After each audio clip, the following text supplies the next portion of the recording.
आज हम चर्चा करने वाले हैं बी वोकेशनल वेब डिज़ाइनिंग की।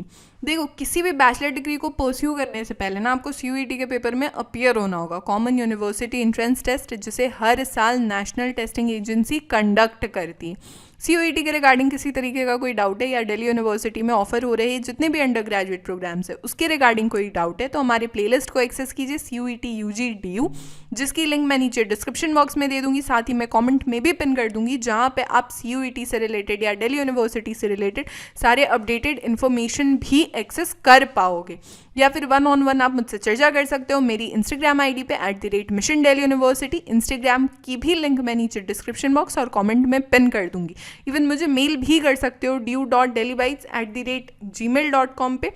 इवन आप मेरे टेलीग्राम ग्रुप में भी जुड़ सकते हो मिशन दिल्ली यूनिवर्सिटी। देखो, इवन आप ना फॉर परफॉर्मेंस बूस्टर कोर्सेज हमारे ऑफिशियल वेबसाइट पे विजिट कीजिए www.delhibytes.in, या फिर प्ले स्टोर से हमारा ऐप भी डाउनलोड कर सकते हो दिल्ली बाइट्स। देखो, दिल्ली यूनिवर्सिटी में ना बहुत से undergraduate degree programmes provide किए जाते हैं, जैसे लैंग्वेजेस में हो गए, आर्ट्स एंड सोशल साइंस में हो गया, साइंस मैथमेटिक्स टेक्नोलॉजी में हो गया, कॉमर्स एंड मैनेजमेंट में हो गया। देखो, कॉमर्स एंड मैनेजमेंट के बाद ना जो वोकेशनल स्टडीज़ का पार्ट होता है, वोकेशनल स्टडीज़ में ही हम लोग आज एक और कड़ी जोड़ने जा रहे हैं, बी वोकेशनल वेब डिज़ाइनिंग। देखो, एक कॉमन मिनिमम एलिजिबिलिटी क्राइटेरिया आप मान के चलो कि आपका क्लास 12th क्लियर होना चाहिए या फिर क्लास 12th में आप अपीयरिंग होने चाहिए। लिस्ट ए में वो सारे लैंग्वेजेस मेंशन है जो कि सेक्शन 1A और 1B में बताए गए हैं। साथ ही में लिस्ट B1 में total 18 domain specific subjects mention है, लिस्ट B2 में टोटल 9 डोमेन स्पेसिफिक सब्जेक्ट्स बताए गए हैं।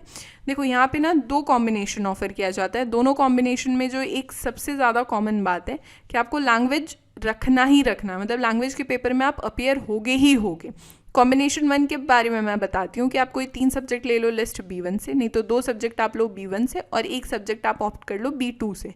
कॉम्बिनेशन 2 में क्या है कि लैंग्वेज आप ऑप्ट करोगे, 1 सब्जेक्ट रखोगे लिस्ट B1 या B2 से, और जो सेक्शन 3 है CUET का पार्ट जनरल टेस्ट का, उसमें आप ऑप्ट करोगे ही करोगे। ठीक है। अब देखो, दूसरा क्या बात आता है ना कि एकमात्र कॉलेज है कालिंदी कॉलेज, जो कि ऑफर करती है वेब डिज़ाइनिंग की, मतलब बी वोकेशनल वेब डिज़ाइनिंग की डिग्री। ठीक है। पेपर स्ट्रक्चर के रिगार्डिंग अगर मैं चर्चा करूं तो लैंग्वेज और डोमेन स्पेसिफिक सब्जेक्ट में आपको मैक्सिमम 40 क्वेश्चंस अटेम्प्ट करने हैं और GT के पेपर में मैक्सिमम 50 क्वेश्चंस अटेम्प्ट करने ही करने हैं। देखो, हर एक सही आंसर पे आपको 5 मार्क्स मिलेगा, हर एक गलत आंसर पे आपके 1 मार्क डिडक्ट हो जाएंगे, कोई भी मार्क्स डिडक्ट नहीं होगा अगर आपने क्वेश्चंस अटेम्प्ट नहीं करे हैं। This will be all for this lecture. हमारे सारे सोशल मीडिया के लिंक्स नीचे डिस्क्रिप्शन बॉक्स में अवेलेबल हैं। Do comment us, do subscribe mission Delhi university, powered by Delhi.